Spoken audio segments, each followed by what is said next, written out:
Hello and welcome to the debate. I'm your host Sana Maqbool with you at PTV World, and with me are Farrukh K.Pitafi and Raja Faisal. In today's show, we're going to be taking a look at the current economic situation of the country and what has been going on since, of course, the country has been dealing with a number of economic related issues and have been trying to attract more investment in the country, while at the same time dealing with many tough measures under the standby arrangement with the IMF, the first review of which has been successfully completed.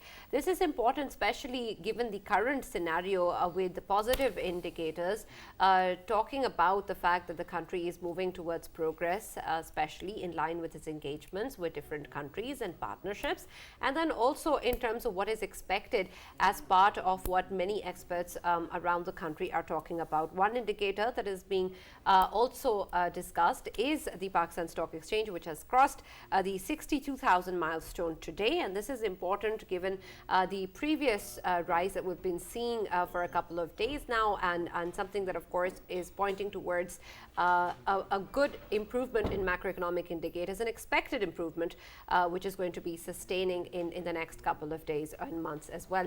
Whether or not that will actually be the case, and how exactly will the IMF program also transpire, and the kind of tough measures that the government has to take also go about, what exactly will be the role that the current caretaker setup will have to play in this, and also in terms of what has been going on previously and in the way that we have seen the engagement both politically and economically, what is going to be the next step forward in terms of our planning in this direction, what is going to be the process when we engage with the IMF once again, and how we're going to be able to make sure that there's a follow-up on the bilateral commitments that are there, while simultaneously also dealing with climate-induced disasters and the potential threat of such calamities once again in the country, and the way that we want to fight for climate change justice, such as most recently at the COP28.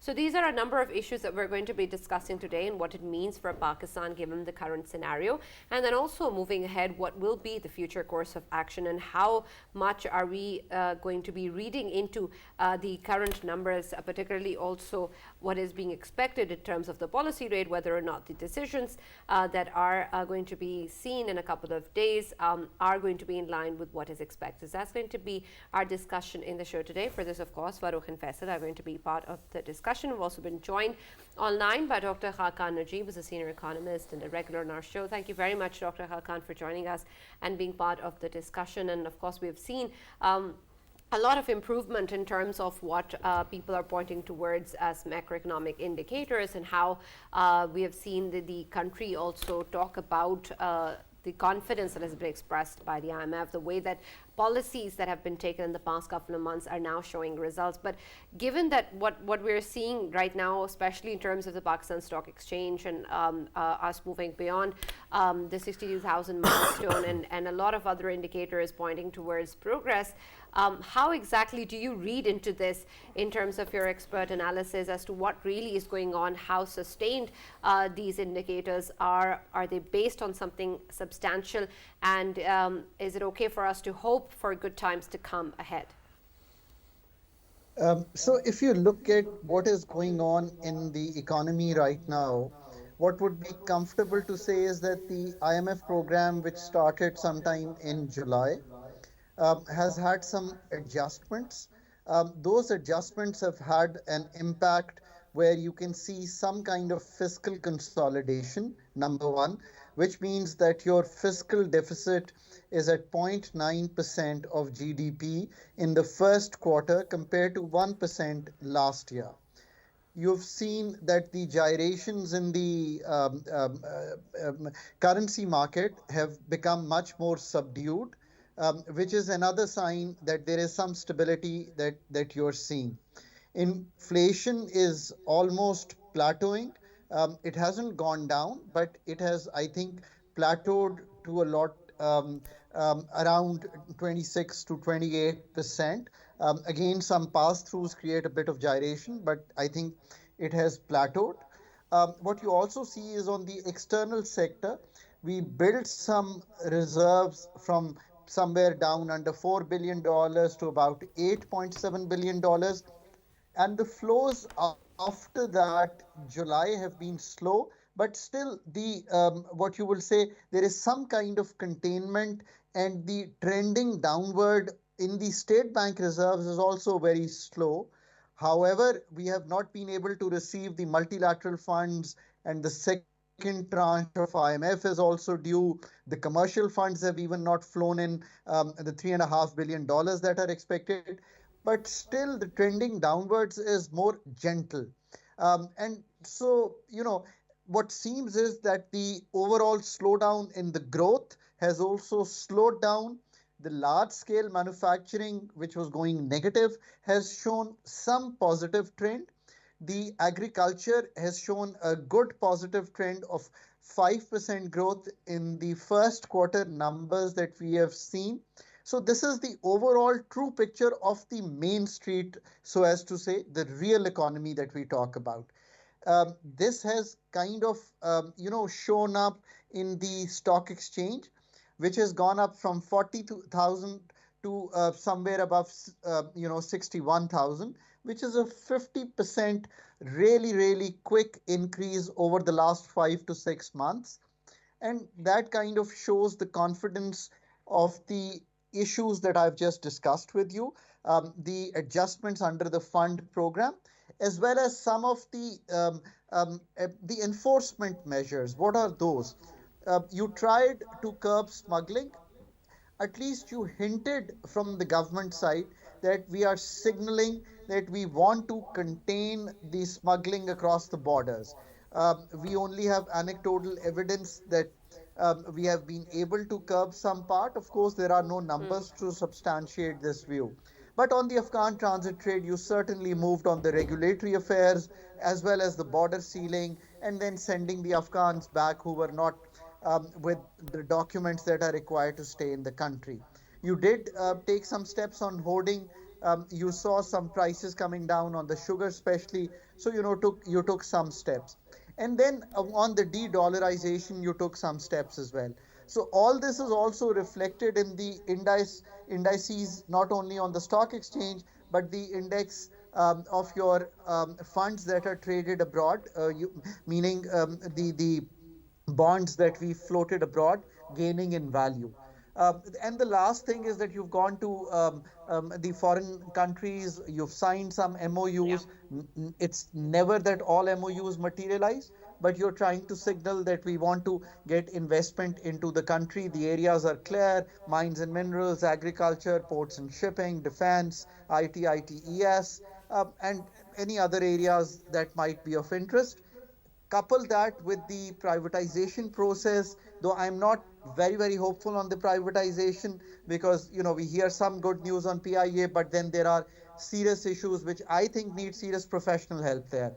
We are trying to sort out what is owed by PIA to the banks, and these are serious issues, and I think they will take time, and we need professional help there. We are trying to sort them out. On the discos, we are still undecided from selling, giving them to the provinces. Now we are saying we want to give management control.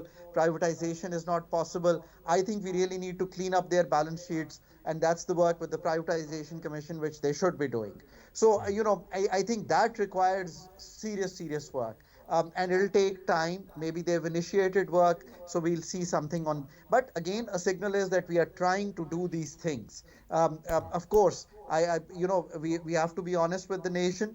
There is inertia in the system, and there is serious competence that needs to be added in these professional areas to handle this. On the energy sector, these are good steps where you're trying to collect some monies, but again, this needs to be strengthened with creating the energy market, changing the energy mix. These are really fundamental questions. So on the moving ahead, it is about these areas and the surgery that is needed. One thing that has come up today, which kind of bothers me, is that I have always said that IMF, as the doctor, has to be signing on your progress as it comes. We did go through the review, and Sana, you know that the review was passed, and the staff level agreement was reached. I was hoping that they need to take some clarifications on the financing issues with the countries, and we got the $3 billion rollover. We haven't spoken about that because that happened over the last few weeks. And so I thought that with the $3 billion rollover, which was due on the 5th of December, the financing needs and the commitments would have been given to the fund. And I would have liked to see the board meeting on Pakistan before we recess for Christmas. But Yeah. when I look at the schedule till the 14th of December, the Pakistan is not on the board agenda. I'm hoping that the government is in touch with the IMF folks, and if it can still come on the agenda. Otherwise, it will get delayed to after 7th. My information is more leaning towards the delay happening and moving towards 7th Right, of and Dr. Khaqan, January. why do you think that is? I understand you're saying that the government is perhaps already in talks and should be trying towards it, but what is it that's in our capacity, and do you think that the problem, whatever it is can be resolved from within the country? What exactly do you think is going on here? Is it just a matter of schedule, or is something else? And Dr. Saab, given that you're talking about financing needs, do you think without actually fulfilling those financing requirements, Pakistan would have achieved the staff level agreement at all? So, both very smart questions. So let's take Pitafi Saab's question. When the staff level agreement was happening, IMF was interacting with the multilaterals, so all the donor agencies, as well as they were interacting with the key embassies that are funding us, including China, of course. And they did say that the gross financing needs seem to be in place, but further reconfirmations are being taken and will be taken over the course of the weeks that lead up to the board. As well as the only risk that they keep mentioning is the gross financing. So, Pitafi Saab, the second round, I would have thought after the 3 billion rollover from Saudi Arabia would have fulfilled their comfort level. But I am assuming that it is either that. So now we move to the second part, Sana's question. Either it's the financing commitment or a scheduling issue, or maybe there are some issues that they need to still figure out. I don't think some people like to tie it with the election cycle. I don't think that is the case. And so hopefully either within like till 17th or 18th maximum, or then we go into 7th of January. The best is that we wait, and this is all, of course, what I discussed with you is discussions we have at an informal level. It's best to wait for IMF to clarify. And in my opinion, the fund or the government, best is that the fund should clarify the position, why there is a delay, so that markets which have reacted very positively to the IMF agreement, to our adjustment process, to the reform work, to the enforcement measures, to the monies that we are asking in terms of investment and trying to sort out all these things, the momentum is not lost. And I'm really hoping that instead of reading tomorrow in the paper or the news that that there's been a delay, the fund could clarify to us why there is a delay and answer Sana's question, being our lender and being our doctor. That would best calm the markets and give us more comfort. Right, absolutely. Faisal, what Dr. Khaqan also mentioned earlier was the recent visit that we've seen the caretaker Prime Minister also take up. And of course, economic situation and our engagements with these countries was an important aspect. And we've seen that post the staff level agreement of the first review is that we have seen a lot of that kickstart, especially with regards to how the SIFC also wants to attract more investment. Do you think that all of these interactions are sustainable enough in terms of not just contributing today to the kind of numbers that we're seeing, but also in terms of the future, as Dr. Khaqan was saying, that perhaps not all of the MOUs we will actually be seeing becoming some tangible projects, and not very soon anyway. But is that going to still help us at least keep momentum till the first quarter of the next year? Sana, the word momentum, of course, it was used by Dr. Khaqan as well, rightly so. Why? Because the progress we have made so far, I think it is quite positive for Pakistan's economy, and all we need to do, as Dr. Khaqan has mentioned, that momentum shouldn't be lost. This momentum shouldn't be lost because we know that so far, of course, SIFC has played a pivotal role when it comes to attracting FDIs and maintaining the trust, because in economy everything revolves around the trust. Everything revolves around the trust and stability. If we talk about why we are standing here, the biggest reason is that political stability of Pakistan was so jittery for 15-16 months that we lost the trust. I mean, FDIs lost the trust. And if we look at the economic situation of Pakistan, the stability wasn't there. The only reason was that the political stability was missing. As we now have the political stability, that's why we are seeing that the positive steps, positive initiatives which were taken by the current interim setup, plus shouldn't be forgetting the role of Chief of the Army Staff. He has been personally taking interest in settling up Pakistan's economy. We know that he has been, of course, personally visiting Middle Eastern countries as well, the friendly countries of Pakistan, and that had a lot to do with the, bringing in their trust level as well back to the level where it always is required for Pakistan's economy and Pakistan's political situation. If we look at the steps which were taken initially, of course, dollar which was being sort of smuggled out of Pakistan, that cap was placed on it. And if we look at the smuggling overall, obviously Pakistan Army has played a pivotal role in it to control it, and that's how we sustained the pressures on our economy. And of course the positive steps which were taken by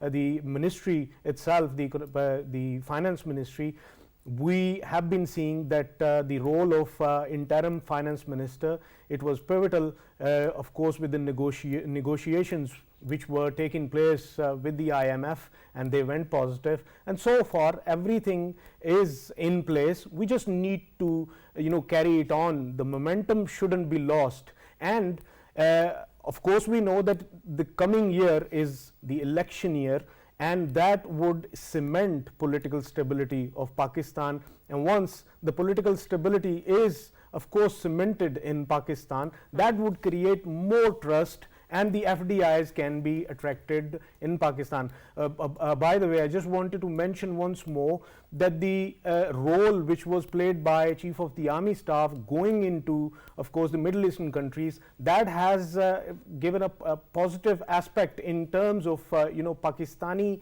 IT specialists and Pakistani specialists overall getting into there for jobs in especially in Kuwait. Kuwait will be very soon, of course, increasing the number of Pakistanis working out there. That would eventually increase the foreign remittances into Pakistan, and we know that the remittances, overseas remittances, they play a pivotal role when it comes to sustaining our economic situations. So I believe the things would be quite positive in coming future. Everything revolves around the stability. Political stability is maintained, then yes, economic stability would always be there. Right, and Farrukh, I want to understand this, because whenever we talk about a political stability as a need for economic stability, I understand that, but then there's this, and then there's what we're saying in terms of our bilateral engagements and our visits and SIFC and all of these other measures that we're taking in and trying to bring in progress in terms of our economic indicators. And then there's so many other global indicators, other geopolitical aspects of our relations with other countries, the IMF and our policies and whatnot. And I want to then understand that whenever we talk about an impact of something on the economic indicators, how can we conclusively talk about these variables as being the reason why we're seeing any sort of positive trajectory today, when there are so many others that are also impacting the situation? All right, Sana, thank you very much for the question. Let me begin by disabusing everyone of this notion that was actually spread by media friend Faisal here, that political stability is necessary for any kind of FDI. That is essentially not the case. Some of the worst crisis hit areas in the world get a lot of FDI. The actual thing is how stable is your economic policy, right? If your economic policy is moving like a yo-yo, then of course FDI is shy of coming to your country. In Pakistan recently we kept on seeing a big problem that we have tried to address, and that is the repatriation of dollar. Because of our current account deficit, that was a humongous issue, and I think that we are gradually fixing that. But regarding economic policies, I think that one of the reasons why SIFC is in play, and it has actually been instituted, is because our economic instability was also becoming a security threat. Of course, you have India, a bully in India, and that keeps on trying to stifle you because it wants its own political agenda. When you don't play ball, they stifle you again and again. And that is a humongous challenge. But in the past 30 years, Sana, since China and India's economies have actually taken off, somehow our priorities have been shifting around, and we have been obsessing about political, useless issues rather than what these countries kept on focusing on. Let me just give you an example. Recently, from our own show, when I was praising Dr. Shamshad Akhtar as Pakistan's Manmohan Singh, the next thing Faisal asked, can she become a prime minister like Manmohan Singh? So I just wanted to point out that Manmohan Singh's best inning was not as a PM. It was as the finance minister when he actually opened up the economy, and economy was to a great extent, although it was flawed to some extent. But when he opened the economy and reformed it, the economy took off. Our biggest problem has been everyone around us, even Afghanistan, despite crisis, despite two times Taliban regime, kept on attracting FDI from international bodies. We somehow were left high and dry. So right now, SIFC, what it is doing is ensuring that investment comes to Pakistan, and there is some kind of method to ensure that enforcement is there when international investor actually comes to Pakistan, that they get guarantees that they will not bog down facing 24 windows or 28 windows or whatever, the number of which keeps on increasing. Sorry? One window operation. Yeah, of course. Thank you very much. But I was talking about, getting bogged down with all that bureaucracy, red tape. And then, of course, there is also the necessity of diversifying. I kept on hearing about, even though I should be quoting Dr. Khaqan Najeeb, I'm again and again quoting Faisal, but that's all right. I can play with him this way. Yeah. He kept on talking about exporting IT talent from Pakistan. One thing that we can do, Sana, immediately, because everything is transforming and everything is going to become digital in coming days. May it be Noem, the new city that is being built in Saudi Arabia, may it be Kuwait, Qatar, other places, everything is getting digitized and digitalized. So we have to double down on the human resource that we are producing. Our universities are still, some of them are par excellence, but there are others which are not actually coming up to scratch. So we have to actually address that immediately, because you will be needing to export and create jobs in this country as well, in IT sector.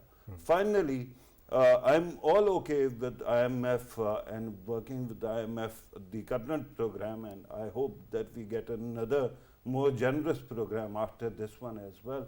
But one thing that keeps on worrying me, and it keeps me up at night, is not fiscal policy, Sana. It is your monetary policy. I think with this kind of policy rate, nobody is going to actually open new businesses, and without those businesses, job creation will not happen. and everybody will keep on suffering. Right, and speaking about policy rate, Dr. Khaqan, Najeeb, there seems to be some who believe that there might be a change or a revision in the policy rate as early as December 12th, that there might be a decision taken that will give us a different number. Others are expecting that more or less it will be the same and remain the same. What's your view on this? And Dr. Khaqan, what is the way, what is the magical way through which we can attract FDIs in the IT sector in Pakistan, and we need to, if we want to increase the FDIs in the IT sector? Open new incubators. Yeah. So, Sana, the first question, the macro modeling that the IMF does, it shows to them that the kind of policy rate that you want to have, which has to be more than at least the core inflation in the country. So we are, hovering around there in the core inflation. I think in the rural it's 25, on the urban it's 2021. So that's why you have a policy rate of about 22%.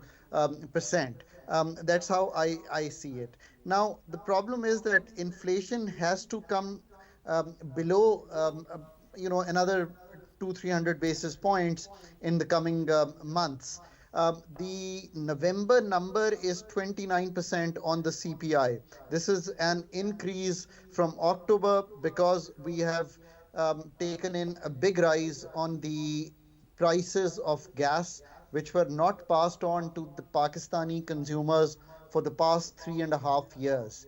I reiterate this, that 3.5 years cannot be the time period that you wait in which you get 7 OGRA notifications that the gas prices need to be changed, and we don't move on that. Then you get these big jumps, which you will see in your bills this year, ending December or early Jan, because this change is coming after so many, years. I still think that we are probably going to hold on the 22% policy rate that we have.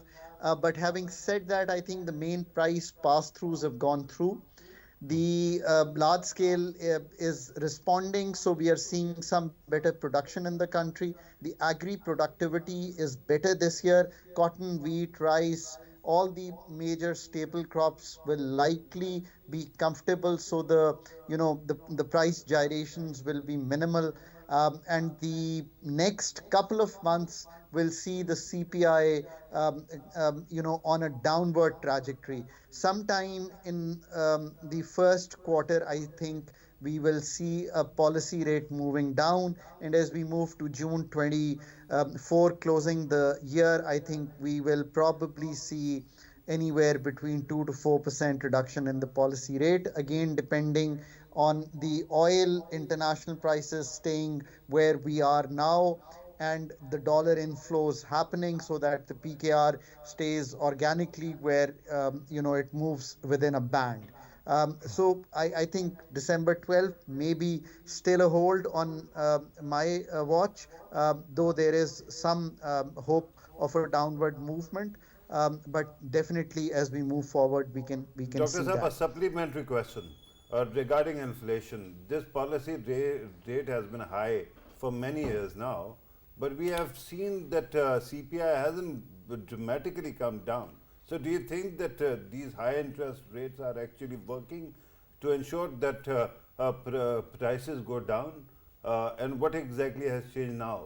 I am concerned because it seems that this is one lever that we keep on relying on, but it is essentially, the idea is to cool off the economy. So you cannot have your cake and eat it too. You can either cool it off or you can actually get more growth. So, what you have seen is the demand coming down. If you see the number of cars being bought, if you see the credit to, leasing, you can see that there has been a demand which has been punctured. And so, of course, when there is that fact, you can see that the policy rate to that extent has been helpful. Now, it's a big debate that a large part of this is, of course, coming from the supply side, but that also is true that you are coming in from the rupee sliding, over the last 12 months substantively, so there was an imported component.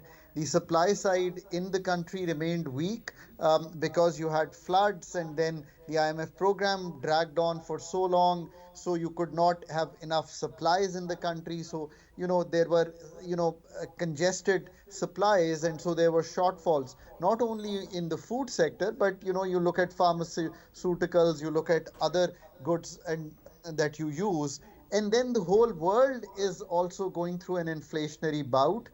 You could also see that in the US, the rate was near zero. Today, it's 5.25%, the federal funds rate. In Pakistan, because there is not so much consumer lending, the impact of monetary policy tightening is more limited. That is true. But it is not zero, because there are state bank studies which do show some kind of correlation. But the administrative prices not being passed is your fourth element. So you have imported inflation, you have demand side inflation, supply side inflation, and then the administrative prices. You and I both know that the annual rebasing on the electricity, the gas tariff, and 60 rupees on the PDL, which is Petroleum Development Levy, took all the prices to new highs, which had to pass through the system. I think that is what is happening in the next couple of months, that would pass through. On the FDI side, Pakistan needs FDI in almost all sectors. There are two numbers Pakistan must remember. One, over the last 10 years, our FDI from $1.5 billion to $2 billion has hardly been enough. And if we didn't have CPEC, which brought in about $25 billion, we would have seen a real dearth of foreign inflows into Pakistan in any of the sectors. The main sectors that we've seen FDI has been power sector, has been rail and road sectors. So it's the infrastructure that we have seen. We have 9 special economic zones. Faisal, we also have, I think, the special technology zones that we've built. Still all need to be really, really operationalized, and we are far away. CPEC 2, for obvious reasons, we didn't follow through. In fact, I think the CPEC 2 really got slowed because the industry did not shift to Pakistan. Otherwise, I would have been talking to you about the Chinese industry coming here. So ITES, we are trying to frame a policy, but you also have to remember that Indian ITES did not just happen because there was FDI. There was also the IITs which were started several decades ago, which produced the kind of graduates which became the part of the service industry or the ITES industry, or the connectivity that they had with the Silicon Valley, and so on and so forth. So the whole policy over the next 10 years should see not only flows into ITES, service industry can play a major part in our exports. There is no doubt. It may be easier to do that rather than to set up new industry. So the second figure that you have to remember on the industrial side, on the export side, is that our industrial contribution in GDP used to be 18% a decade ago. Today, it's 12.4%. So your manufacturing has actually shrunk. Your FDI has shrunk, your manufacturing has shrunk, your productivity on agriculture has gone down. If you put all these things together, you have invested somewhere between 13, 14, 15% in terms of investment to GDP ratios. All the countries that have done well in the world, and here I emphatically use the word all, which are like us: South Korea, East Asia, China, Taiwan, Vietnam, India, Bangladesh, have held investment ratios at 25 to 35%. So manufacturing shrinking, investment to GDP on the lower side, and FDI on the lower side. This is the 5-year story that we need to reverse.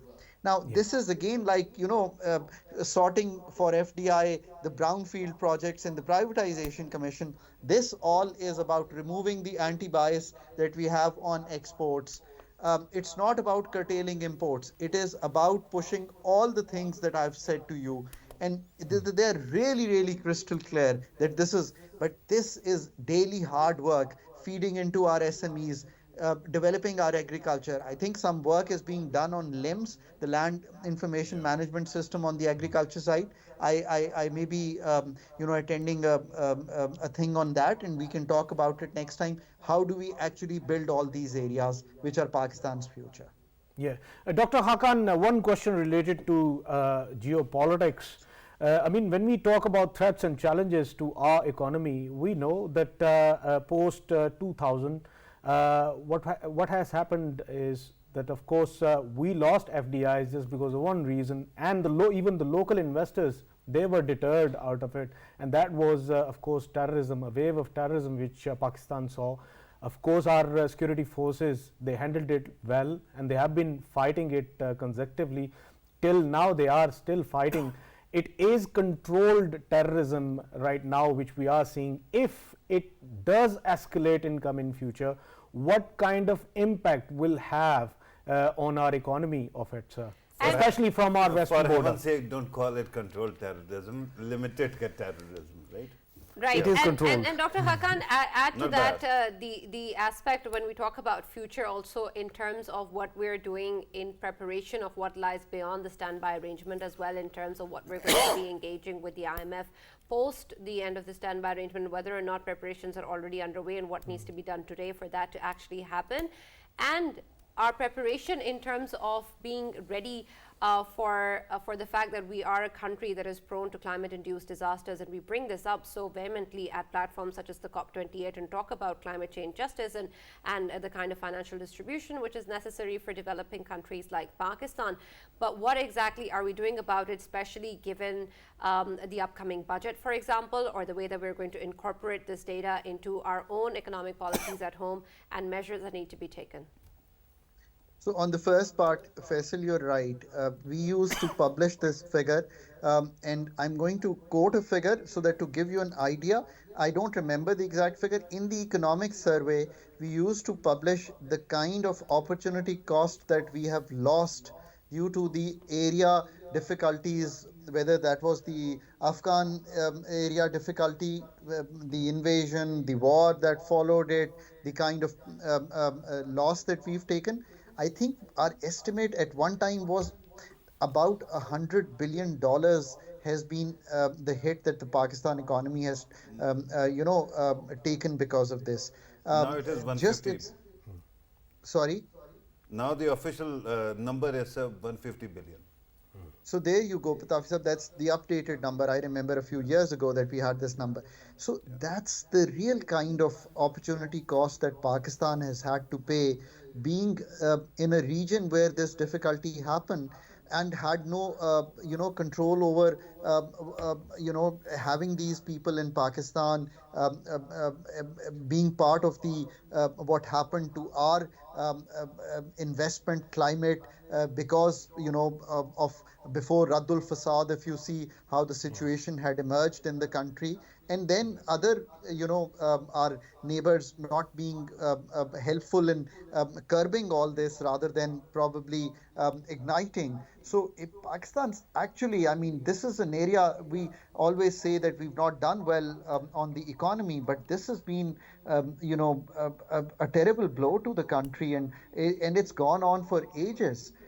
Now I'm hoping that our security forces are more in control as the Afghans go back and the identification process was clear. As now, and Pitafi sahab may know this better, I think we have wired the whole Afghan border. If I remember, it's 1,700 kilometers.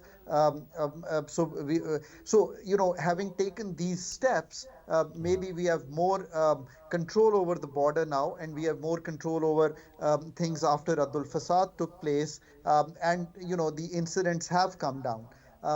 Let's hope that this does not accelerate anymore, and we can live as peaceful neighbors, and Afghanistan can live as a peaceful neighbor with us, and of course India, because it's such a huge population which resides in South Asia. We are hardly able to trade with these countries. Eventually these things have to change, and the trade route going east, and especially going to the car countries, has to come through.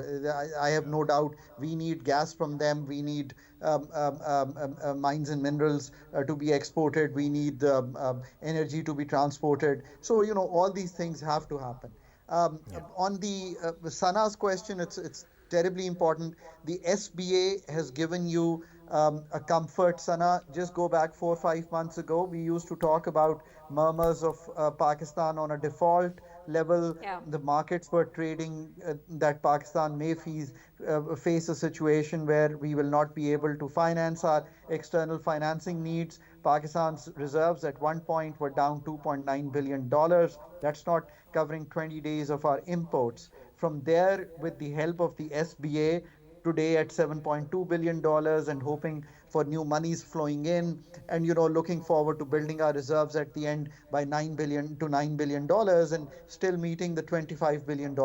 So this feels really good compared to where we were. Right, absolutely. Things But may not. Dr. Khaqan, as you may recall, of course, we got this deal barely at the end, right at the end, actually. Last day. The last day. And I'm just concerned whether we're going to end up in a similar situation. Can we be more prepared?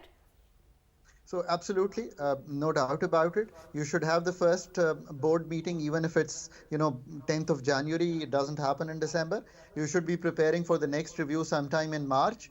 As you close that review, if you are smart as a country, you should be moving in to signing a new EFF, and the next budget that you present for FY25 should be in line with the next EFF and should incorporate all the new prior action structural benchmarks, the targets that are set. So as you transition out in April, you should be transitioning sometime between April and July for a new board approval of EFF, so that the next 25 to 30 billion dollars are secure. The budget consolidation continues. The new measures on the energy and the privatization and the structural work are there.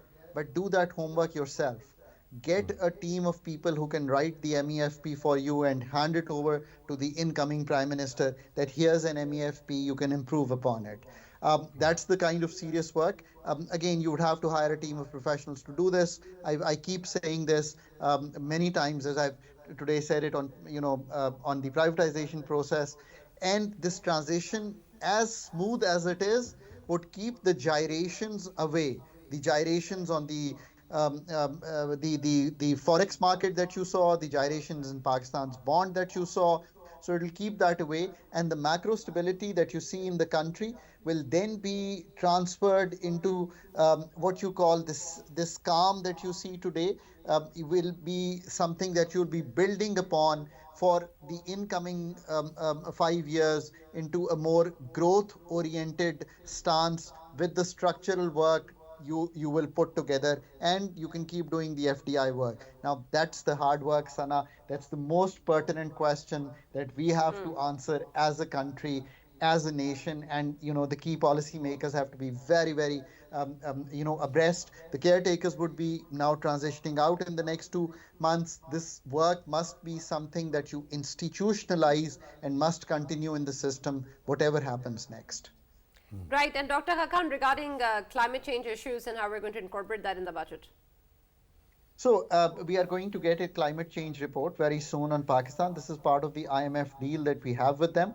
Let's see what are the kind of changes that are suggested there. What is the kind of funding that we need to do on the projects? What is the kind of greening that we can do? What is the kind of financing that may be available? So, one thing that comes to my mind very clearly is that you want to spend on the climate issues, you should do a debt for climate swap.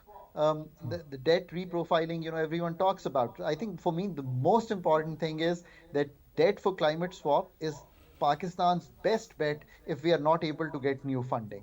And then, of course, all the environmental work in the country. And in the climate justice, of course, Pakistan was made few pledges by, of course, different countries. Are we expecting them soon, sir? I hope so, because out of the $9-10 billion, I think what has flown into Pakistan is about $1.4 billion. So you still have a lot of money there. That's the project and the program loans that I keep saying. Again, this work is at the Planning Commission. You have to put on projects which they can fund.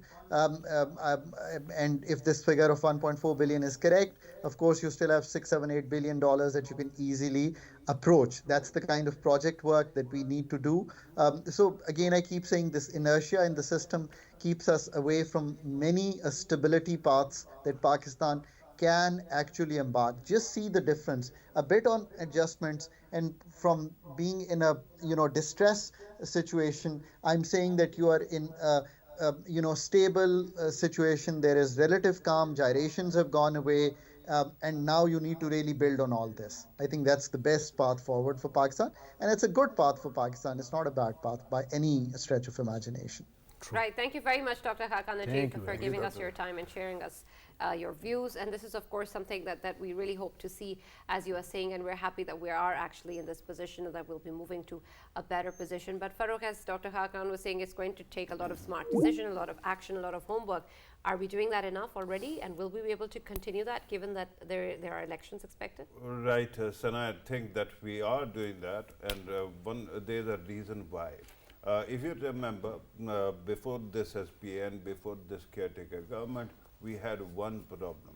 Our finance ministry was pretty unstable, right? It started some 6-7 years ago, actually 8, when PMLN was on the way out. At that time, we saw two ministers changing, and then PTI actually created really a new situation where they kept on actually changing the finance minister. And then again, PMLN also did exactly the same. You have one finance minister, she is not changing right now, and that is why you have policy stability, right? The biggest question on my mind is that what happens after the election? So in the past, we have seen something similar happening when Benazir Bhutto actually took over. At that time, the country was too concerned about its foreign policy. So Sahibzada Yaqub, who was actually somebody who was actually holdover from the previous government, right, was carried by the next government as well. So what again, Faisal keeps on saying that make her prime minister, but at least keep the finance minister after elections, so that you have some policy assurance that you can keep things stable. Absolutely, and this is important, and we hope that we're actually doing that and thinking ahead in terms of where we are while we celebrate our victories today, so that we can actually do that again tomorrow and then keep on doing that in the future. Thank you, Farrukh, and thank you, Faisal, for being part of the discussion. As always, that's all that we have from the debate. We'll now see you tomorrow.